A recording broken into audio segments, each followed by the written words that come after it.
What's up, everybody? I'm John Hoover, and welcome to my new YouTube channel. Today, we're going to talk about former Oklahoma coach John Blake and why every one of his old teammates and players absolutely loved him and stood behind him. We'll talk the latest from OU Athletic Director Joe Castiglione and his constant battle to stay on top of the latest coronavirus news. And then later today, we're going to hear from Sooners basketball coach Lon Kruger, whose team has officially reported for off-season workouts earlier this week. And of course, we're going to talk OU football recruiting. All that's coming right up.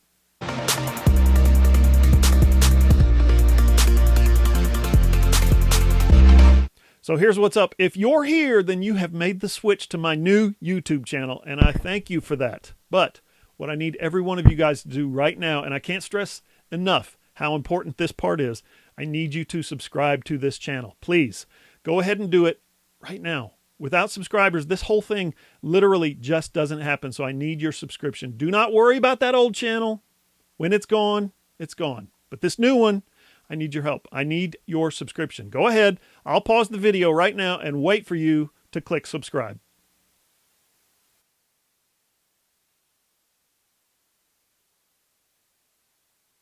Okay, glad you're back. Thank you for doing that. I really appreciate it. You guys know by now where to find me on the web. I covered the Oklahoma Sooners for the new Sports Illustrated affiliate, SI Sooners, allsooners.com. And if you want more, I mean like lots more, new stories, new videos every day, just head over to sisooners.com or allsooners.com. Follow me on Twitter at John E. Hoover and on Facebook at John E. Hoover Media. Okay, let's get to it. Yesterday, sad day, especially for Oklahoma fans. John Blake died. I mean, this news was shocking to me. I was stunned. We first heard about it from Channel 9 sports director Dean Blevins, who posted on Twitter that Barry Switzer told him it was a heart attack while exercising. I mean, so sad, man. Just 59 years old. Now, a lot of OU football fans are going to identify John Blake as the guy in charge when the Sooners had their roughest 3 years in the history of the program. 12 wins, 22 losses, and a lot of frustration. And while that part is certainly true, there's other sides of John Blake that are just as undeniable. One, he was an incredible recruiter. The players that he landed in the 1997 and 1998 recruiting classes were amazing. Roy Williams, Rocky Kalmus, Curtis Fagan, Damian Mackey, Frank Romero, Trent Smith, Andre Woolfolk, Seth Littrell, Rocky Bright, Corey Callens, Jeff Ferguson, Barry Holloman, Ante Jones, Roger Steffen, and J.T. Thatcher. Think about that. Just unbelievable. Now, a lot of those guys were not heralded recruits, so it's not like John Blake had to go out and beat everybody for those guys. But, and certainly when they got to OU after playing for a couple of years, Bob Stoops came in 99 and 2000 and was able to identify them and put them in the right position. But still, to have that much talent, fast forward a couple of years, just a couple of years after John Blake got fired, and those guys that I mentioned, those guys are the heart and soul of Bob Stoops' 2000 team that won the national championship. But basically, it was half the two deep. I remember everybody was so stunned, and I was one of them, that Stoops could win a national championship in just his second year. Hadn't been done before. This came just 2 years after OU had 3 straight losing seasons. But it happened because John Blake recruited those players. That's a fact. The reality is John and his staff had a few of those guys playing out of position, and frankly, they weren't being coached very well by John or anybody on that staff. That's the truth, too. I think we can all agree on that. That's where Stoops came in, and Mike Stoops, and Brent Venables, and Jackie Shipp, and Cale Gundy, and Bobby Jack Wright, and Steve Spurrier Jr., and Jonathan Hayes, and Mark Mangino, and of course, Mike Leach. That was an amazing coaching staff. No doubt about it. And to take a bunch of players from someone else's recruiting class and to win a national championship in just 2 years, I can't stress enough how almost, impossible that is. That's how good Bob Stoops and his staff were early on.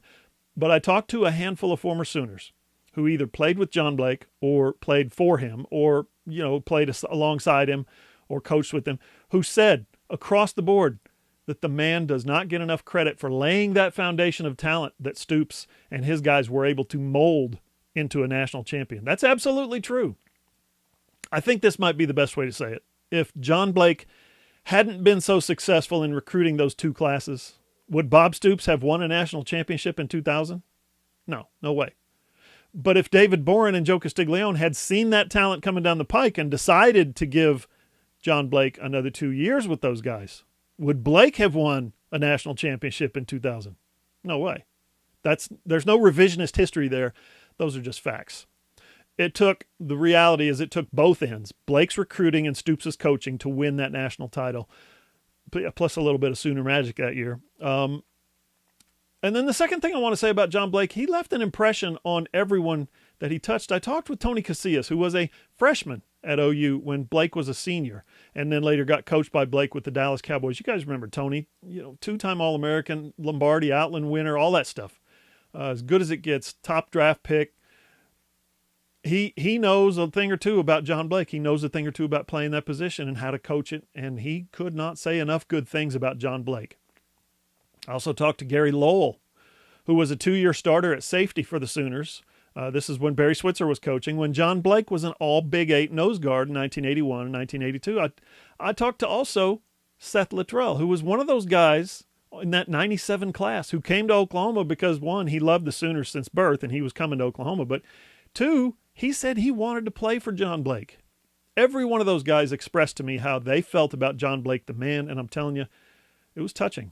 All three guys, it was just heartfelt conversations. They were emotional, and I thought they really opened up about who John was as a man, as a person. I mean, John Blake came to North Texas, where Seth is now the head coach, and he prayed over Seth Littrell's son in the hospital. Amazing. He used to take Seth fishing when he was a player and take him to lunch one-on-one. Tony Casillas told me he texted all his old Cowboys teammates when he heard the news, and they were all super sad. And then Lowell told me that Blake had just, a special quality about him, a way of picking guys up when they were down. And he said that kind of, unique empathy and human sensitivity was exactly what made John Blake successful as a recruiter. Bottom line, almost everyone who played with or played for John Blake loved the man. I encourage you to read what those guys and others said about John Blake in my article Thursday. You can find that at sisooners.allsooners.com. Listen, that's where we post a ton of stories and videos, allsooners.com. My deputy editor is Parker Thune. He is absolutely knee-deep in OU's recruiting news, so you need to check it out. Parker's story on Lincoln Riley this week, turning heel and playing the villain in recruiting, and how that's okay. It was a brilliant story. Parker wrote about OU and Lincoln Riley offering scholarships to a couple of guys who are already committed to other schools. One is 2023 prospect Trayon Webb, who's been committed to Georgia since last November. But the one who really caught everyone's eyes just a little while later in the day, Riley offered 4-star slot receiver and return specialist Billy Bowman, a 2021 prospect out of Denton, Texas. What's so special about Billy Bowman? Well, he's been verbally committed to almost a year now to Tom Herman and the Texas Longhorns. Bowman's one of the top prospects in the 2021 class. Certainly one of the fastest. And he's been throwing up the horns for a while now. But Lincoln Riley, steps in this week and tries to flip him. It's not like that never happens, but it doesn't happen every day. I mean, there's no gentleman's agreement in place or anything like that. Every recruit is open game. But generally speaking, this is not exactly common practice for either OU or Texas to make a late offer to a commit from that other school. There's a pride factor involved, and they usually don't do it. But, it does happen, but not frequently. Well, it turns out a lot of other OU recruits are now trying to flip Bowman as well. And one of those might be, not going to speak for her, but I would think that might be his girlfriend, OU softball signee Jada Coleman. She's the Gatorade National Player of the Year. We wrote a story on her earlier in the summer. And you would think, wouldn't you? You would think that she might have some suggestions for where Bowman should play his college football. I don't know. We'll see. It's going to be worth watching for sure. Another story I want to get to today was what Joe Castiglione told Toby Rowland just this morning, speaking of Texas. Joe C. was asked about reports earlier in the week from the Austin American-Statesman, my good friend Brian Davis, that OU and Texas could move to campus venues this year and next year to, combat the coronavirus. We already know that the city of Dallas has said that the State Fair of Texas is canceled in 2020. And, of course, that's naturally led to a lot of speculation about whether the game will be played at the Cotton Bowl this year. Home and home, even if it's only for 2 years, it does sound kind of fun. I've been to 16 straight OU Texas games, and I've eaten a lot of Fletcher's corny dogs, a heck of a lot. But rolling up to Norman on a Saturday morning to watch Texas fans wander around campus ahead of what, hopefully would be a 6 p.m. kickoff at Owen Field, I'm sorry, but you can't tell me that doesn't sound fun. Just once. I'm all for tradition, but that sounds fun. Anyway, here's what Joe C. said about the possibility of that happening. I'm not going to sound smart alecky and say it hasn't come up, but it's not something we're talking about at this point in time, because I don't know what that would serve. We're still not sure how we're going to answer the questions about fans and whether this is a singular year issue. So whoever hosts the game the first year may have feel like it's a disadvantage the second year if we're back to being able to fill our stadiums again. Right now, both Chris Delcani and I have talked it through, and it's we're still hopeful to have the game, Toby, and we're still hopeful to play it and try to accommodate as many people as we can. But it's scheduled for the Cotton Bowl. Basically, there's a lot of layers to doing this kind of thing, and really that you and I just can't even imagine. The contract, Joe says, is with the Cotton Bowl. So virus or no virus, crowd or no crowd, you can believe that's where the game will be, at least in 2020 and moving forward, in Dallas, Texas. And then last, it's going to be good to hear from Lon Kruger later on today. He is scheduled to do a video interview with media this afternoon, and I can imagine that some of the topics he's going to have to address will be interesting to listen to. First, think about it. Kruger coaches an indoor sport, and although there are a lot fewer players than football, obviously, just having those workouts and practices and games inside instead of outside presents a whole new set of challenges for him and his staff. I'm guessing that Lon is going to be in a good mood. As usual, he always is.